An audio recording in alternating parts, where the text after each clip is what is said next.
O Senhor esteja convosco.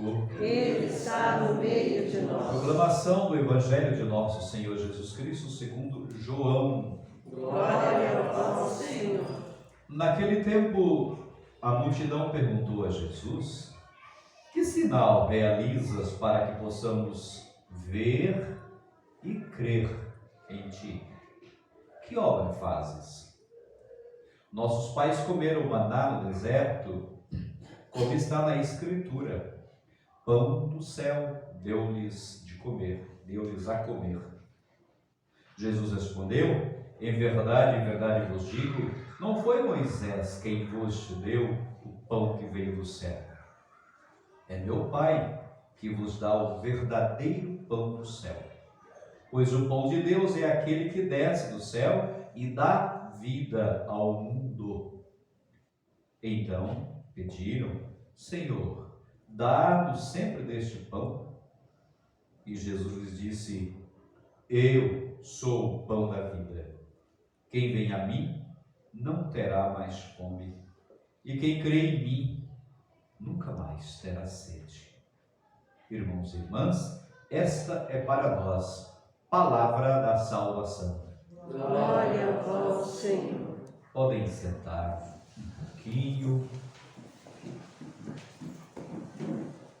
Como se fala em italiano, na parola per noi. Deixa eu deixar esse óculos para cá, senão eu vejo vocês tudo embaçados. Óculos para ver de perto é só de perto, de longe só embaça tudo, né? Muito bem, agora eu estou diante aqui da câmera, né? Mas falando para uma homilia que é apenas para nós aqui do santuário, né? Da misericórdia, dos apóstolos eucarísticos da misericórdia. Acolhemos essas leituras de hoje. De vez em quando nós ficamos assim tão emocionados até com o relato da vida de alguns santos, né? E dizemos: que vida linda, que coisa linda, né? Como Deus falou pela vida desse santo ou dessa santa.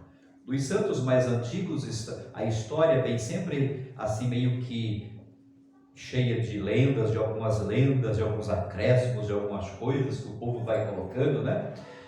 Mas eu estou dizendo isso para a gente olhar para a vida do primeiro santo, do primeiro mártir do nosso cristianismo, Santo Estevão. Veja que é o único mártir que o próprio Evangelho, que a própria Bíblia, a própria Palavra de Deus traz o relato de como foi, não é?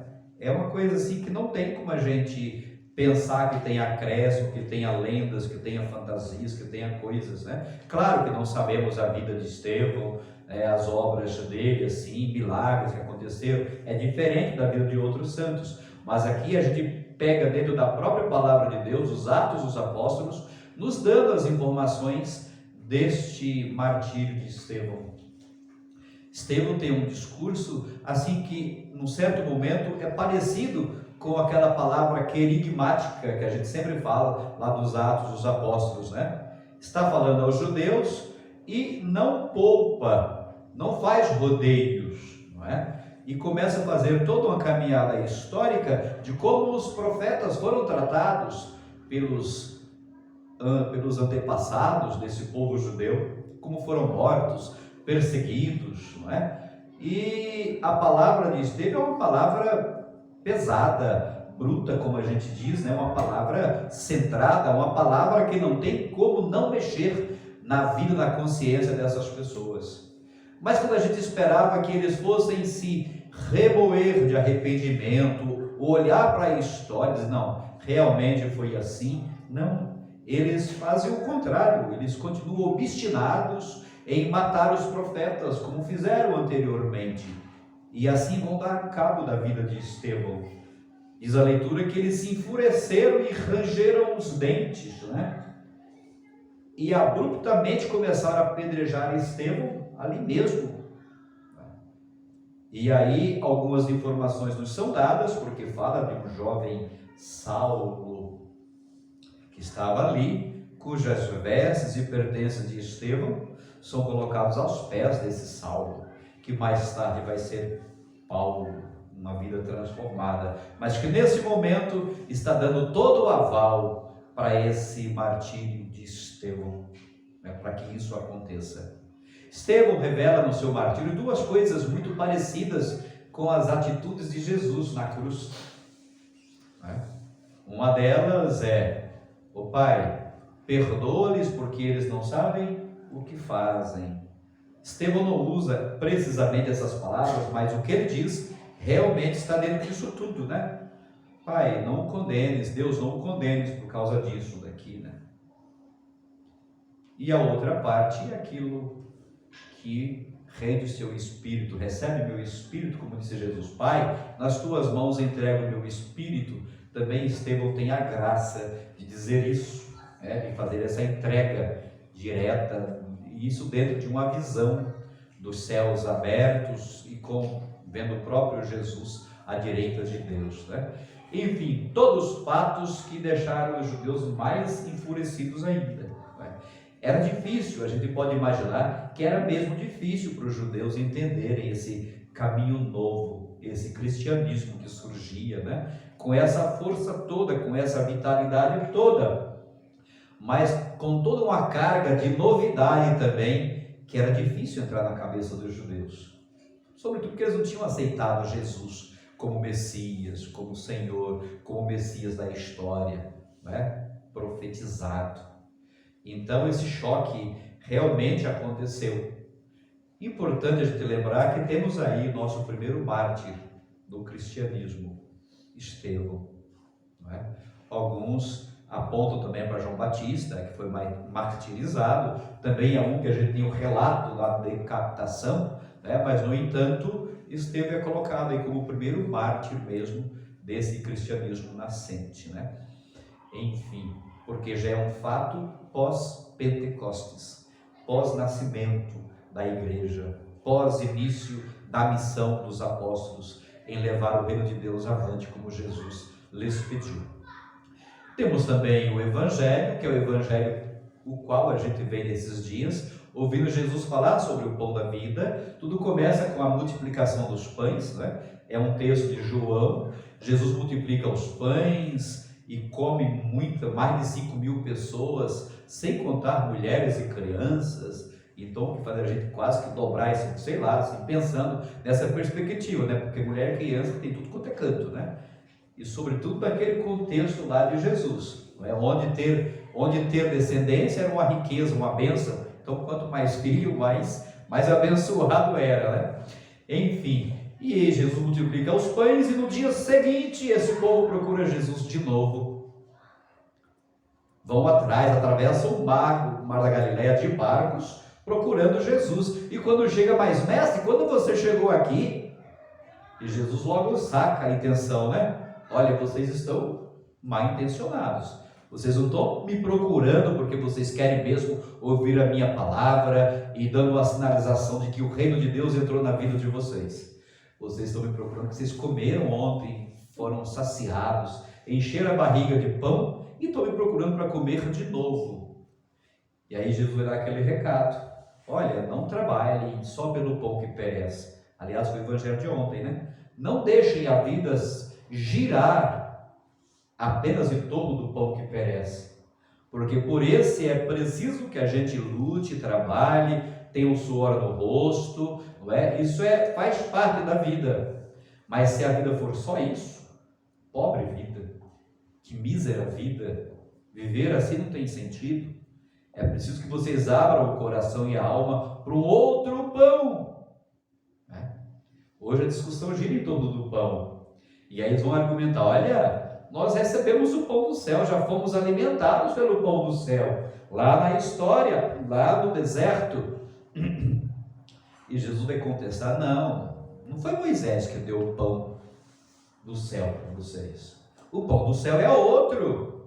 Aquele pão que os pais de vocês comeram no deserto era apenas um pão, um alimento que Deus proveu, providenciou para a fome do povo. Mas olha, eles morreram todos. Vocês precisam acreditar e buscar um pão que dá a vida eterna. O verdadeiro pão do céu é o Filho do Homem. Jesus aponta para a sua palavra, chama para a sua pessoa este ser verdadeiro pão do céu, que o Pai mandou para dar vida ao mundo. E quem come deste pão não tem mais fome. Não se trata dessa fome do estômago, né? Quem não vai ter sede também, quem se alimentar deste pão.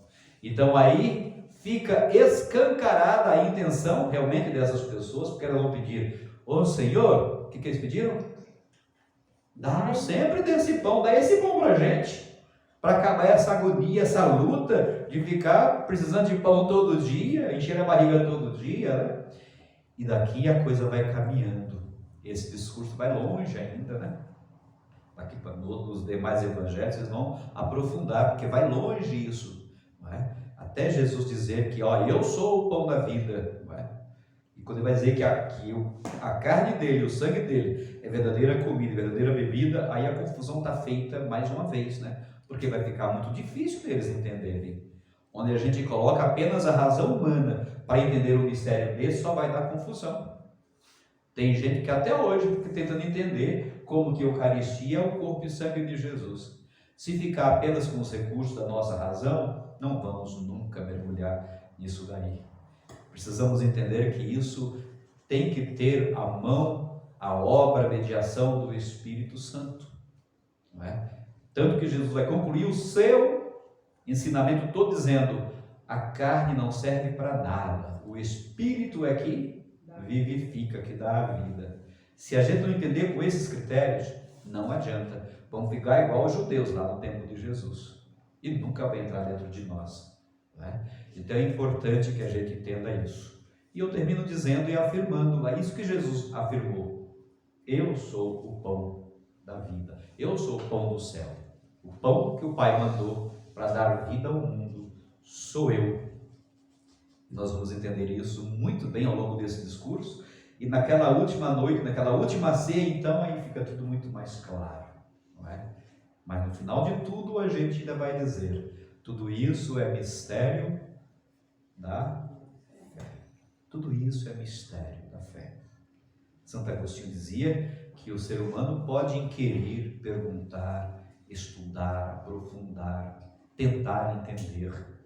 Isso é a nossa parte. Mas no final de tudo, ele haverá de curvar os joelhos e dizer: tudo isso é mistério da fé. Não é? Então a gente termina suavemente cantando esse pedacinho de canção. Na comunhão, Jesus se dá no pão, o cordeiro imolado é refeição, nosso alimento e salvação. Em torno deste altar somos irmãos. Agora vocês sabem: o pão da vida és tu, Jesus, o pão do céu, o caminho, a verdade, via de amor, pão de Deus, nosso Redentor. Esse pedacinho de canção diz tudo, não é? E vai dizer tudo até agora no Evangelho, e vai continuar dizendo tudo até que esse discurso, esse ensinamento todo aconteça para esse povo de Deus, para o povo judeu, não é? Então fiquemos com isso. E com isso digamos: louvado seja nosso Senhor Jesus Cristo, para sempre seja louvado. Fiquemos em pé, proclamando.